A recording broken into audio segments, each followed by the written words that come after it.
6, 1 through 47:31. So Israel took his journey with all that he had and came to Beersheba and offered sacrifices to the God of his father Isaac.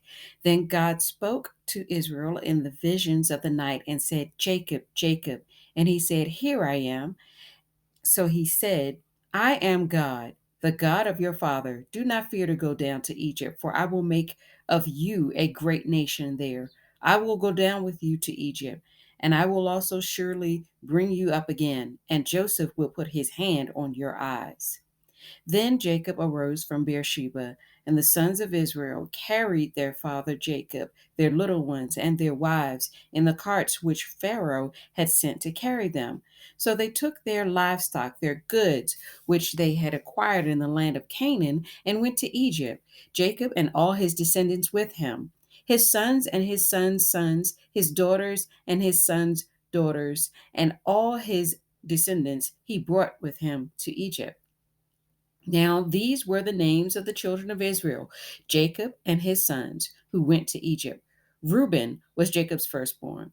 The sons of Reuben were Hanok, Palu, Hezron, and Carmi. The sons of Simeon were Jemiel, Jemim, Ohad, Jachin, Zohar, and Shaul, the son of a Canaanite woman. The sons of Levi were Gershon, Kohath, and Merari. The sons of Judah were Onan, Shelah, Perez, and Zerah. But and Onan died in the land of Canaan. The sons of Perez were Hezron and Hamul. The sons of Issachar were Tola, Puva, Job, and Shimron. The sons of Zebulun were Sered, Elon, and Jalil. These were the sons of Leah, whom she bore to Jacob in Padam Aram with his daughter Dinah. All the persons, his sons and his daughters, were 33. The sons of Gad were Ziphion, Haggai, Shunai, Esbon, Eri, Aradai, and Arali. The sons of Asher were Jimnah, Ishua, Isui, Beriah, and Sarah, their sister. And the sons of Beriah were Heber and Malchiel. These were the sons of Zilpah, whom Laban gave to Leah his daughter, and these she bore to Jacob, 16 persons. The sons of Rachel, Jacob's wife, were Joseph and Benjamin. And to Joseph in the land of Egypt were born Manasseh and Ephraim, whom Asenath, the daughter of Potipharah, priest of On, bore to him. The sons of Benjamin were Bela, Baker, Ashbel, Jerah, Naan, Ehi, Rosh, Mippim, Huppim, and Ard. These were the sons of Rachel who were born to Jacob, 14 persons in all. The son of Dan was Husham. The sons of Naphtali were Jazheel, Guni, Jezer, Shillim. These were the sons of Bilhah, whom Laban gave to Rachel his daughter, and she bore these to Jacob, 7 persons in all. All the persons who went with Jacob to Egypt, who came from his body, besides Jacob's sons' wives, were 66 persons in all. And the sons of Joseph, who were born to him in Egypt, were 2 persons. All the persons of the house of Jacob who went to Egypt were 70. Then he sent Judah before him to Joseph to point out before him the way to Goshen. And they came to the land of Goshen. So Joseph made ready his chariot and went up to Goshen to meet his father Israel. And he presented himself to him and fell on his neck and wept on his neck a good while. And is and Israel said to Joseph, Now let me die, since I have seen your face, because you are still alive. Then Joseph said to his brothers and to his father's household, I will go up and tell Pharaoh and say to him, My brothers and those of my father's house who were in the land of Canaan have come to me, and the men are shepherds for their occupation, and the men are shepherds, for their occupation has been to feed livestock, and they have brought their flocks, their herds, and all that they have. So it shall be, when Pharaoh calls you and says, What is your occupation? That you shall say, Your servant's occupation has been with livestock from our youth, even till now, both we and also our fathers, that you may dwell in the land of Goshen, for every shepherd is an abomination to the Egyptians. Then Joseph went and told Pharaoh and said, "My father and my brothers, their flocks and their herds, and all that they possess have come from the land of Canaan. And indeed, they are in the land of Goshen." And he took 5 men from among his brothers and presented them to Pharaoh. Then Pharaoh said to his brothers, "What is your occupation?" And they said to Pharaoh, "Your servants are shepherds, both we and also our fathers." And they said to Pharaoh, "We have come to dwell in the land because your servants have no pasture for their flocks, for the famine is severe in the land of Canaan. Now, therefore, please let your servants dwell in the land of Goshen." Then Pharaoh spoke to Joseph, saying, "Your father and your brothers have come to you. The land of Egypt is before you. Have your father and brothers dwell in the best of the land. Let them dwell in the land of Goshen. And if you know any competent men among them, then make them chief herdsmen over my livestock." Then Joseph brought in his father Jacob and set him before Pharaoh, and Jacob blessed Pharaoh. Pharaoh said to Jacob, "How old are you?" And Jacob said to Pharaoh, "The days of the years of my pilgrimage are 130 years.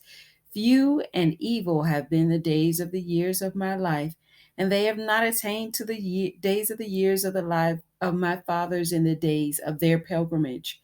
So Jacob blessed Pharaoh and went out from before Pharaoh. And Joseph situated his father and his brothers and gave them a possession in the land of Egypt, in the best of the land, in the land of Ramses, as Pharaoh had commanded. Then Joseph provided his father, his brothers, and all his father's household with bread according to the number in their families. Now there was no bread in all the land, for the famine was very severe, so that the land of Egypt and the land of Canaan languished because of the famine. And Joseph gathered up all the money that was found in the land of Egypt and in the land of Canaan for the grain which they bought. And Joseph brought the money into Pharaoh's house. So when the money failed in the land of Egypt and in the land of Canaan, all the Egyptians came to Joseph and said, "Give us bread, for why should we die in your presence? For the money has failed." Then Joseph said, "Give your livestock, and I will give you bread for your livestock if the money is gone." So they brought their livestock to Joseph, and Joseph gave them bread in exchange for the horses, the flocks, the cattle of the herds, for the donkeys. Thus he fed them with bread in exchange for all their livestock that year. When that year had ended, they came to him the next year and said to him, "We will not hide from my lord that our money is gone. My lord also has our herds of livestock. There's nothing left in the sight of my lord but our bodies and our lands. Why should we die before your eyes, both we and our land?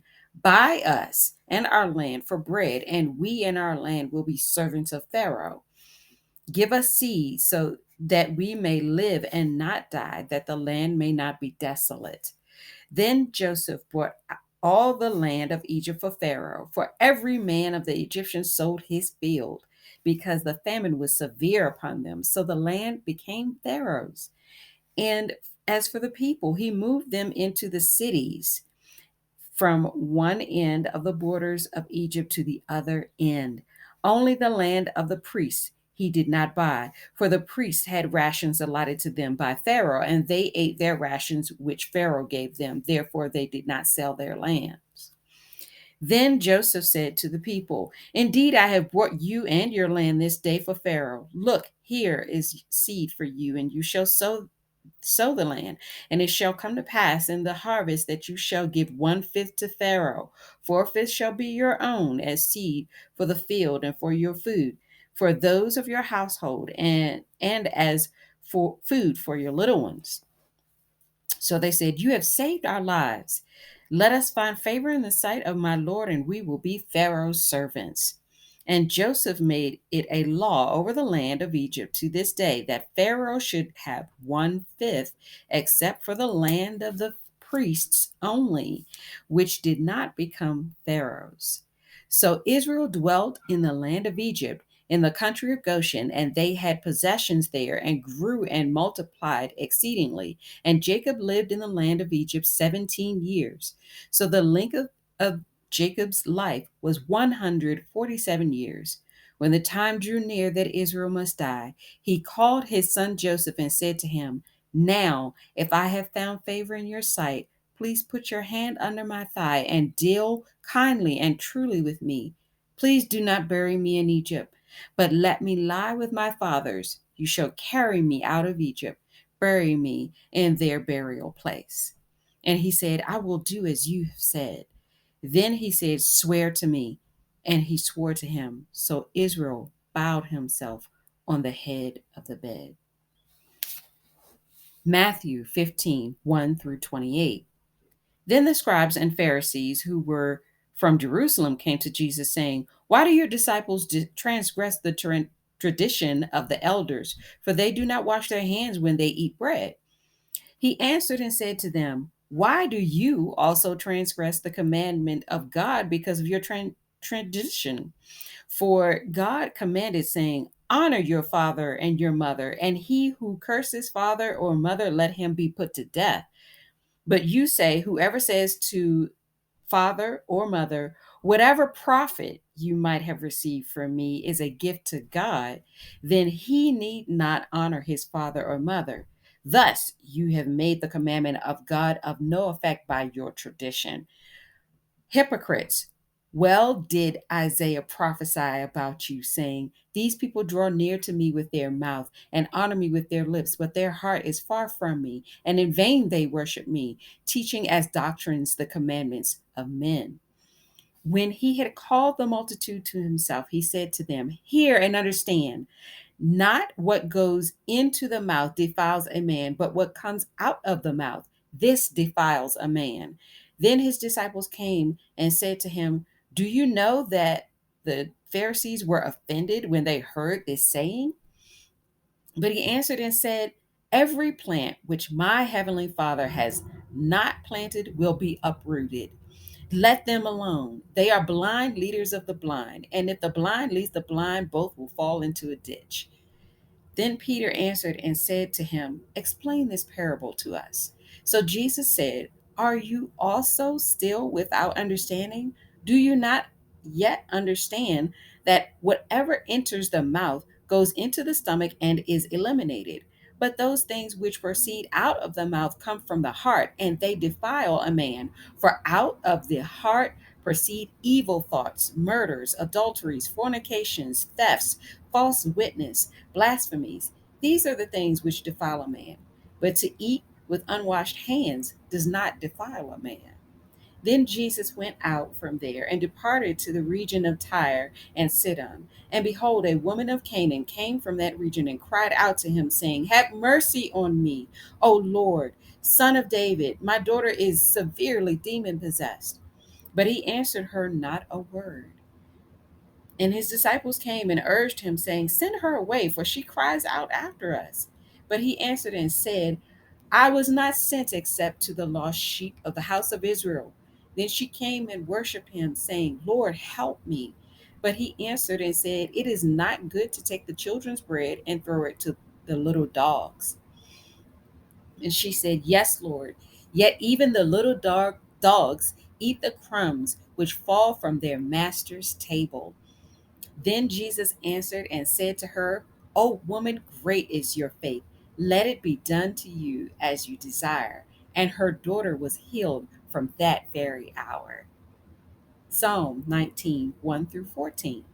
To the chief musician, a psalm of David. The heavens declare the glory of God, and the firmament shows his handiwork. Day unto day utters speech, and night unto night reveals knowledge. There is no speech nor language where their voice is not heard. Their line has gone out through all the earth, and their words to the end of the world. In them he has set a tabernacle for the sun, which is like a bridegroom coming out of his chamber, and rejoices like a strong man to run its race. Its rising is from one end of heaven, and its circuit to the other end, and there is nothing hidden from its heat. The law of the Lord is perfect, converting the soul. The testimony of the Lord is sure, making wise the simple. The statutes of the Lord are right, rejoicing the heart. The commandment of the Lord is pure, enlightening the eyes. The fear of the Lord is clean, enduring forever. The judgments of the Lord are true and righteous altogether. More to be desired are they than gold, yes, than much fine gold, sweeter also than honey and the honeycomb. Moreover, by them your servant is warned, and in keeping them there is great reward. Who can understand his errors? Cleanse me from secret faults. Keep back your servant also from presumptuous sins. Let them not have dominion over me. Then I shall be blameless, and I shall be innocent of great transgression. Let the words of my mouth and the meditation of my heart be acceptable in your sight, O Lord, my strength and my redeemer. Proverbs 4:14 through 19. Do not enter the path of the wicked, and do not walk in the way of evil. Avoid it. Do not travel on it. Turn away from it and pass on, for they do not sleep unless they have done evil, and their sleep is taken away unless they make someone fail or fall. For they eat the bread of wickedness and drink the wine of violence. But the path of the just is like the shining sun that shines ever brighter unto the perfect day. The way of the wicked is like darkness. They do not know what makes them stumble.